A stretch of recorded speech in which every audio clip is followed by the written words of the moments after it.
അങ്ങോട്ട് വരാൻ പറയും. അപ്പാർട്ട്മെന്റ് ആളെ പേര് ഞാൻ പറയുന്നില്ല. ഒരു വീഡിയോ എടുത്തു. ഈ യൂട്യൂബർ എന്തിനാ കാത്തിക്കുന്നത്? അയാൾ സ്വന്തമായി വീഡിയോ എടുത്തില്ല, മറ്റുള്ളവരിടുന്ന അതിന്റെ മുകളിൽ കയറി പിടിച്ച് നെഗറ്റീവ് കയറാൻ വേണ്ടി. വീഡിയോയിലോട്ട് പോകുന്നതിന് മുമ്പ് എല്ലാവരും ഒന്ന് ലൈക്ക് കൊടുക്കുക, അഭിപ്രായങ്ങൾ കമന്റ് ബോക്സിൽ കൊടുക്കുക. പുതിയതായിട്ടാണ് നമ്മുടെ ചാനൽ കാണുന്നതെങ്കിൽ സബും കൂടെ ചെയ്യുക. എന്തെങ്കിലും ഹൈപ്പ് കൊടുത്ത് നമ്മൾ വീഡിയോയിലോട്ടൊന്ന് പോവാം. ഓക്കെ, നമ്മുടെ ദാസേട്ടൻ്റെ ഒരു ഇന്റർവ്യൂ കാണാൻ ഇടയായിട്ടുണ്ടായിരുന്നു. ആ ഇന്റർവ്യൂവിനെ കുറിച്ചൊന്ന് സംസാരിക്കാം. പിന്നെ വടയുടെ കേസായിട്ടൊക്കെ ഞാൻ ഇന്നലെയാണ് കണ്ടത്. കുറച്ച് തിരക്കായി പോയായിരുന്നു. ആറ്റുകാൽ പൊങ്കാലയായിട്ട് അതിന്റെ 2 വിഷയങ്ങൾ കാര്യങ്ങൾ മാത്രം ചെയ്ത് പിന്നെ കുറച്ച് തിരക്കുണ്ടായിരുന്നു. നമ്മുടെ നാട്ടിലെ ഉത്സവമായിരുന്നു. ഓക്കെ, അതിനു മുമ്പ് ചേച്ചിയുടെ ഒരു പോസ്റ്റ് ഞാൻ നിങ്ങൾക്കൊന്ന് വെച്ച് തരാവേ. ഒന്ന് ഞാൻ പുറമോട്ടൊന്ന് എടുത്തോട്ടെ. ചേച്ചിയുടെ ഒരു പോസ്റ്റ് എവിടെ? പോസ്റ്റ് എൻ്റെ പൊന്നോ, പോസ്റ്റ് കാണുന്നില്ലല്ലോ. പോസ്റ്റ് കാണുന്നില്ലല്ലോ. ആ, കിട്ടി. പോസ്റ്റ് കിട്ടി. ഞാൻ വെച്ചുതരാം. ഒറ്റയ്ക്ക് ജീവിച്ചു മടുത്തു. എന്നെ മനസ്സിലാക്കുന്ന, എന്നെ നോക്കുന്ന, എൻ്റെ മക്കളെ സ്നേഹിക്കുന്ന ഒരാളെ വേണമെന്ന് തോന്നി തുടങ്ങി. ഒരു കൂട്ട് വേണമെന്ന് മനസ്സാഗ്രഹിക്കുക. പാവം രേണുസുതിയുടെ ആഗ്രഹമാണ്. ഇതുപോലെ പല ആഗ്രഹങ്ങളും ഞങ്ങൾ കേട്ടിട്ടുണ്ട്. എനിക്ക് തോന്നുന്നു സുധിച്ചേട്ടൻ്റെ ഇൻഷുറൻസ് തുകയൊക്കെ കിട്ടിയെന്ന് തോന്നുന്നു. കിട്ടാൻ വേണ്ടിയുള്ള എന്താ പറയണ്ടേ, ഏകദേശം കാര്യങ്ങളൊക്കെ സെറ്റായി. അത് തന്നെ സംഭവം.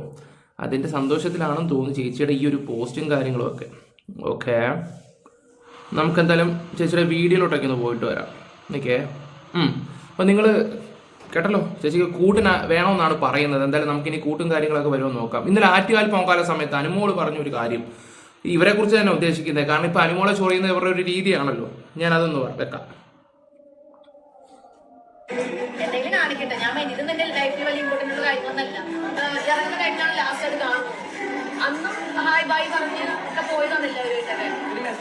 ഞാൻ അറിഞ്ഞൊരു സംഭവം എന്താന്ന് വെച്ചാൽ, സുധിയെ ഓർത്തിട്ട് മാത്രമാണ് അനുമോളൊന്നും വിളിച്ചു പറയാത്തത്.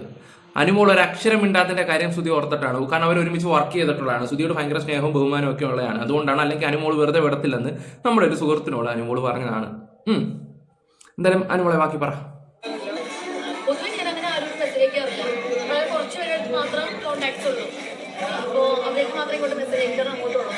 അല്ല, അത് നന്നായി. ഒന്ന് വെച്ച് കോണ്ടാക്ട് ഇല്ലായിരിക്കുന്നതാണ് നല്ലത്. ഇവരുടെ ഒക്കെ കൂടെ കോണ്ടാക്ട് ഉണ്ടെങ്കിൽ നിന്റെ ഉള്ള വിലയും കൂടെ പോകും. അത് വേറെ കാര്യം. അവർക്ക് പ്രശ്നങ്ങൾ മാത്രമേ ഉള്ളൂ കുഞ്ഞേ, പ്രശ്നങ്ങൾ മാത്രമേ ഉള്ളൂ. ഇനി ഒരു വീഡിയോ എനിക്ക് ഇന്നലെ കേരള ട്രോളർ എന്ന് പറയുന്ന ഒരു പയ്യൻ, നമ്മളിന്നലെ ലൈവ് വന്നിട്ടുണ്ടായിരുന്നു. ആ ലൈവിൽ അങ്ങോട്ടും ഇങ്ങോട്ടും ഭയങ്കര രസകരമായിരുന്നു. അവസാനം ഞാനും അതിലും കൂടെ ഓരോ കാര്യങ്ങൾ പറഞ്ഞ് തർക്കമായി. അത് ഞങ്ങളുടെ സ്ഥിരം പരിപാടിയാണ്. അതെല്ലാവരും ലൈവിൽ കൂടെ ഒന്ന് ജസ്റ്റ് ഒന്ന് കണ്ടു. ഓക്കെ, ഇവിടെ പറയേണ്ട ഒരു കാര്യം എന്ന് വെച്ചാൽ ഞാനൊരു വീഡിയോ വെക്കാം. അപ്പൊ നിങ്ങൾക്ക് ഇച്ചിരി കൂടെ കാര്യം കത്തും.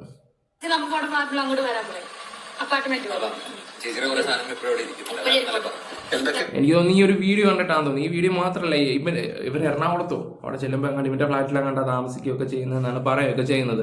അതെന്തുകൊണ്ട് നിങ്ങൾ റിയാക്ട് ചെയ്തില്ല എന്നുള്ള ആൾക്കാർ ഇതൊക്കെ സംസാരിക്കുന്നുണ്ട്. എല്ലാം സുധിച്ചേട്ടന് വേണ്ടിയില്ലടാ മക്കളെ. അപ്പൊ നമ്മളെന്ത് പറയാനാ? സുധിച്ചേട്ടന്റെ ആഗ്രഹങ്ങളും പണ്ടും ഇതുപോലെയൊക്കെ തന്നെ ആയിരുന്നു. ഇവർ പ്രണയിക്കുന്ന സമയത്തും ഇതുപോലുള്ള ഫ്ലാറ്റും കാര്യങ്ങളൊക്കെ പോകാറുള്ളതായിരുന്നു. പിന്നെ എല്ലാ കാര്യത്തിലും പുള്ളിക്കാരൻ കിച്ചുവിനെയും കൂട്ടാനുണ്ടായിരുന്നു. അന്നത്തെ ഒരു ഇന്റർവ്യൂ രേണുസുതി പറഞ്ഞായിരിക്കും. ഇപ്പൊ പിന്നെ പിള്ളേരൊക്കെ വളർന്നില്ലേ, ഇപ്പൊ ചേച്ചി അങ്ങ് ഒറ്റയ്ക്കങ്ങ് പോവാണ്. അത്രയും കണ്ടാൽ മാത്രം മതി. ഇപ്പൊ നിങ്ങൾ വിചാരിക്കേണ്ട ആണിയും പരദൂഷണം തുടങ്ങി വന്നോ? അല്ല, ഇവിടെ കാര്യത്തിൽ ഇച്ചിരി പരദൂഷണം പറഞ്ഞെന്നും പറഞ്ഞ് ആകാശം ഒരിഞ്ഞ് വീഴത്തൊന്നുമില്ല. കാരണം അതുപോലത്തെ വർത്താനങ്ങളാണ് ഇപ്പോൾ ഓരോരുത്തരെ കൊണ്ട് ചെയ്യിക്കുന്നതും. കാണുമ്പോഴൊക്കെ എല്ലാവർക്കും നല്ല രീതിയിൽ മനസ്സിലാവുന്ന കാര്യങ്ങളൊക്കെ തന്നെയാണ്. ഇപ്പോൾ ചേച്ചി രംഗത്തിറങ്ങാതെ ചേച്ചിയുടെ കൂട്ടുകാരികളെ അസിസ്റ്റന്റിനെയൊക്കെ അങ്ങ് പറഞ്ഞു വിട്ടേക്കാണ്. ഒരുത്തിയൊക്കെ തകർക്കുക കേട്ടോ. അയ്യോ, ഒരുത്തിയുടെ ഒരു വീഡിയോ കണ്ട് എന്താ തെറിവിളി, നീ വിളിക്ക്, ഏതാ അവളാന്ന് ഇത് കാണുന്നവർക്ക് മനസ്സിലായി കാണും. നീ ഇരുന്ന് ആവശ്യത്തിന് വിളിച്ചോ, തന്തയ്ക്കും തള്ളയ്ക്കും ഒക്കെ ഇരുന്ന് വിളിച്ചോ. എനിക്ക് നിന്റെ ഇന്നത്തെ ആ വീഡിയോ കണ്ടതിന് ശേഷം നമുക്കൊരു നിധി കിട്ടിയായിരുന്നു. 1 അല്ല 5 നിധി നിന്റെ കിട്ടിയിട്ടുണ്ട്. അയ്യോ, നീ ഇരുന്നങ്ങ് കുറച്ചോണ്ടങ്ങിരി. നമ്മൾ കൂടുതലൊന്നും പറയുന്നില്ല. എന്താണെന്നറിയോ, ആ നിധി അങ്ങോട്ട് എടുത്ത് ഇട്ട് കഴിഞ്ഞാൽ നീ ഭസ്മമായി പോകും, ഉറപ്പാണ്. എന്തായാലും നമ്മളായിട്ട് ഇനി അങ്ങോട്ട് വരുന്നില്ല കേട്ടോ. നമ്മളായിട്ട് വരുന്നില്ല, പേടിച്ചിട്ടല്ല.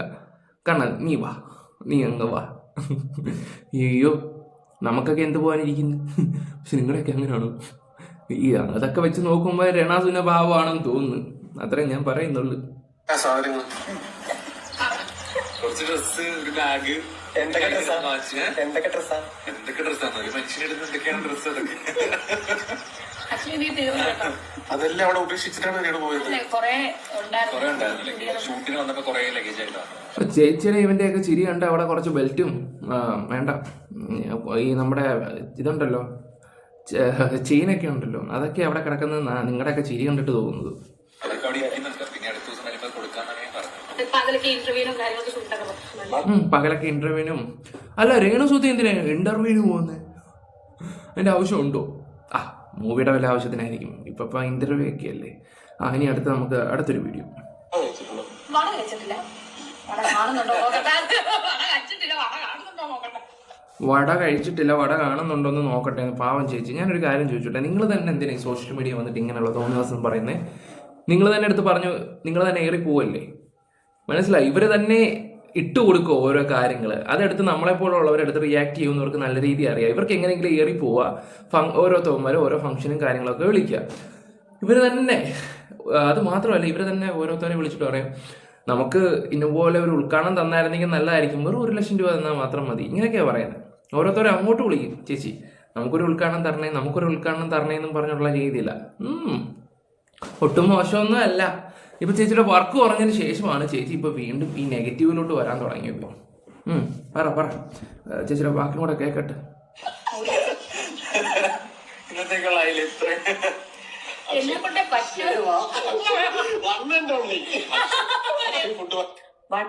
ഓക്കെ. പിന്നെ അതിനു മുമ്പ് ഞാനൊരു കാര്യം പറയാൻ വിട്ടുപോയി. നമ്മുടെ ചാനലൊന്ന് സബ് ചെയ്യാത്തവരൊക്കെ ഒന്ന് സബ് ചെയ്തോ, ലൈക്ക് ചെയ്തോ, പരമാവധി ഷെയർ ചെയ്തോ, ഹൈപ്പ് ചെയ്തോ.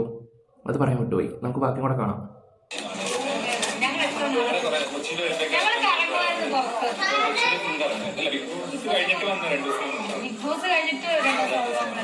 കൊച്ചി ഫുൾ ടൈം കറക്കവും കാര്യങ്ങളൊക്കെയാണ്. എല്ലാം സുധിച്ചേട്ടന് വേണ്ടിയല്ലേ. ഇപ്പൊ ചോദിക്കാനും പറയാനും ഒരു ഈച്ച പോലും ഇല്ലെങ്കിൽ പിന്നെ കുഴപ്പമൊന്നും ഇല്ലല്ലോ. ഓക്കെ, ഞാൻ എൻ്റെ സുധിച്ചേട്ടനെ വിട്ടൊന്നും ചെയ്തിട്ടില്ല. ഞാൻ സുധിച്ചേട്ടനെ വെച്ചു ഒരാളെ കൊണ്ട് പോലും പറയിപ്പിച്ചിട്ടില്ല എന്ന് പറഞ്ഞ വ്യക്തിയാണ്.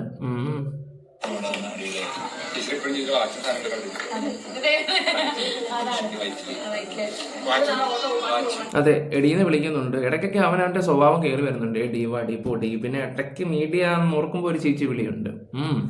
ചേർത്തുപിടിയുടെ മുത്തേ, ചേർത്തുപിടി. നല്ല കാര്യങ്ങൾ തന്നെയാണ്. നിന്റെ ഓരോ ചേർത്തുപിടികളും നല്ലതാണ്. ജനങ്ങളിതെല്ലാം കാണുന്നുണ്ട്. കാരണം ഇവൻ അത്ര വെടിപ്പായിട്ട് അവിടെ ആർക്കും തോന്നിയിട്ടില്ല. ഉള്ളായിരുന്നു തുറന്നു പറയാമല്ലോ. ഓക്കെ, ബാക്കിയും കൂടെ കാണട്ടെ. കുറച്ച് കയ്യിലുള്ള സാധനങ്ങൾ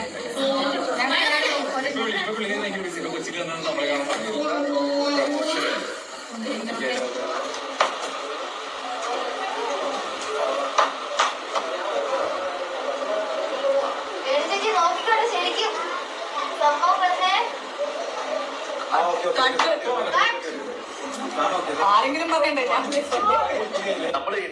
ഓക്കെ, ഇതിപ്പം ഷോർട്ട് ഫിലിമിന്റെ ഒരു സീനാണ് നമ്മൾ കാണുന്നത്. ആദ്യമായിട്ടാ ഇവറ്റയുടെയൊക്കെ ഷോർട്ട് ഫിലിമിന്റെ ഓരോ സീനും ഇറങ്ങുന്നതിന് മുമ്പ് നാട്ടുകാർ കണ്ടിരിക്കും.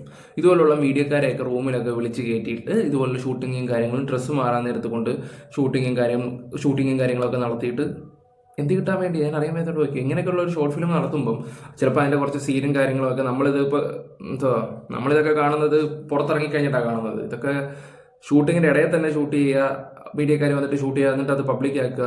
എന്തിനു വേണ്ടി? എനിക്കൊരു പിടുത്തം കിട്ടുന്നില്ല. എന്തിന് ഇവർ ഡ്രസ്സ് മാറുന്നിടത്ത് പോലും ആൾക്കാരെ പിടിച്ച് കയറ്റുക, എന്നിട്ട് ഇതുപോലെ ഷൂട്ട് ചെയ്യുക, അപ്ലോഡ് ചെയ്യിക്കുക. ഒരു പിടുത്തവും കിട്ടുന്നില്ല. ഇതൊക്കെ എന്തുവാ? ഇത് ഏത് യൂണിവേഴ്സ് ആണെന്ന് പോലും ഒരു പിടുത്തവും കിട്ടുന്നില്ല. ഓക്കെ, ഇനി ദാസേട്ടൻ കോഴിക്കോട്. കുക്കുംബർ ദാസേട്ടൻ്റെ ഒരു വീഡിയോ വെക്കാം. നമ്മള് പബ്ലിസിറ്റിക്ക് വേണ്ടി റോഡ് നടുവ് കിടന്ന് ഡാൻസ് കളിക്കുക, അല്ലെങ്കിൽ പ്രാങ്ക് ചെയ്യുക, അത് ഇൻഫ്ലുവൻസിങ് ആണ്. ഞാൻ അതിനോട് ഒരിക്കലും യോജിക്കുന്നില്ല. നമ്മൾ സ്വന്തമായ കാര്യങ്ങൾ, ഇപ്പൊ യൂട്യൂബേഴ്സ് അവരെന്താ ചെയ്യുന്നത്? മറ്റുള്ള ഇത്തിക്കടി കേട്ടിട്ടുണ്ടോ? അതായത് ഒരു മരത്തിന്റെ ചുറ്റും ഇങ്ങനെ പടർന്ന് ഇങ്ങനെ തുളക്കേറും ഇത്തിക്കട. ഒരു ഡിപ്പെൻഡന്റ് ആണ്. ഒരാള് ചെയ്ത സാധനത്തിന്റെ മുകളിൽ അവർ യൂട്യൂബിൽ റീച്ച് ഉണ്ടാക്കും. എന്ത് കാര്യം? ഞാൻ അതിനെ അംഗീകരിക്കുന്നില്ല. ഓൾറെഡി നല്ല റീച്ചുള്ള വീഡിയോസിന്റെ താഴെ വെറുതെ വന്ന് എക്സ്പ്രഷൻ അതല്ല ഞാൻ പറഞ്ഞത്. ആളെ പേരൊന്നും ഞാൻ പറയുന്നില്ല. പേരെന്താ പറയാത്ത? അതിൽ വ്ലോഗ്സ് അങ്ങ് പറയണം. പ്രശ്നം തീർന്നില്ലേ? വീഡിയോ ഒരാൾ ഇടുന്നു. ഈ യൂട്യൂബർ എന്തിനാ കാത്തിക്കുന്നത്? അയാൾ സ്വന്തമായി വീഡിയോ ഇടുന്നില്ല, മറ്റുള്ളവർ ഇടുന്നു. അതിന്റെ മുകളിൽ കയറി പിടിച്ച് ആ നെഗറ്റീവ് കാണാൻ. നീ പറഞ്ഞിട്ട് ടിക്ടോക്ക് എങ്ങനെയാ ചെയ്തത്? നീ ടിക്ടോക്ക് എന്താ ചെയ്തത്? നല്ല വീഡിയോ ആണെങ്കിലും കോമാളത്തിലാണ് ചെയ്തോണ്ടിരിക്കുന്നത്. അത് മറ്റുള്ളവരുടെ വോയിസും ക്ലിപ്പും ഒക്കെ എടുത്ത് വെച്ചിട്ട് തന്നെയല്ലേ നീ അഭിനയിക്കുകയൊക്കെ ചെയ്യുന്നേ? ആണോ അല്ലയോ? നീ തന്നെ ഒന്ന് ആലോചിച്ച് നോക്ക്. കുക്കുംബ്രേ, നീ ഒന്ന് ആലോചിച്ച് നോക്ക്. പണ്ട് എല്ലാവരും നല്ല പോസിറ്റീവായിട്ട് ഇരിക്കുമ്പോൾ ഇപ്പം വന്ന് കോമളത്തിൽ കാണിച്ചുകൊണ്ടിരുന്നത്. കാരണം എന്താണ്? നെഗറ്റീവിലൂടെ കയറാൻ വേണ്ടി നോക്കാനാണ്. ആദ്യം ആ തൊഴിലുണ്ടാക്കിയതേ നീയാണ്. നീ ഒരുത്തനാണ് ടിക്ടോക്ക് എന്ന് പറയുന്ന പ്ലാറ്റ്ഫോമിൽ വന്നിട്ട് തനി കോമാളിത്തരം കാണാൻ. നിന്റെ കോമാളിത്തരം കാണാൻ വേണ്ടി ഒരുപാട് ജനങ്ങളുണ്ടായിരുന്നു ആ സമയത്ത്. അങ്ങനെ വന്നു കഴിഞ്ഞിട്ട് നീ കുറച്ച് മാസിലോട്ട് വന്നു. എൻ്റെ പൊന്നു മോനെ, നീ ആദ്യം സ്വയം നന്നാവ്. സ്വയം നന്നാവുന്നതായിരിക്കും നല്ലത്. എന്നിട്ട് ഇരുന്ന് കുരയ്ക്ക്. ബോട്ടണിയിലെ പേരുണ്ടായിരുന്നു. അതായത് ഞാൻ അതിനെ അംഗീകരിക്കില്ല. സ്വന്തമായി കണ്ടത് കണ്ടുപിടി. യൂട്യൂബിൽ സ്വന്തമായിട്ട് ഒരു ഫണ്ട് കണ്ടന്റ് ഇട്ട് റീച്ചിട്ടാ അംഗീകരിക്കും. ആദ്യം നീ സ്വന്തമായിട്ട് ഒരു ഷോർട്ട് ഫിലിമോ ഒരു എന്തെങ്കിലും ഒന്ന് ചെയ്യും. ഓക്കെ, എന്തെങ്കിലും ചെയ്തിട്ടുണ്ടോ എന്ന് എനിക്കറിയത്തില്ല. ഉണ്ടെങ്കിൽ ഹിറ്റായിട്ടുണ്ടെങ്കിൽ അത്യാവശ്യം അറിയപ്പെട്ടേനെ. നീ എന്തെങ്കിലും സ്വന്തമായിട്ടൊരു കഥ എഴുതി ഒരു നല്ലൊരു ഷോർട്ട് ഫിലിം ചെയ്യാൻ നോക്ക്. ആദ്യം സ്വയം നന്നാവും മോനെ, എന്നിട്ട് ബാക്കിയുള്ളവരെ നന്നാക്കാൻ നോക്ക്.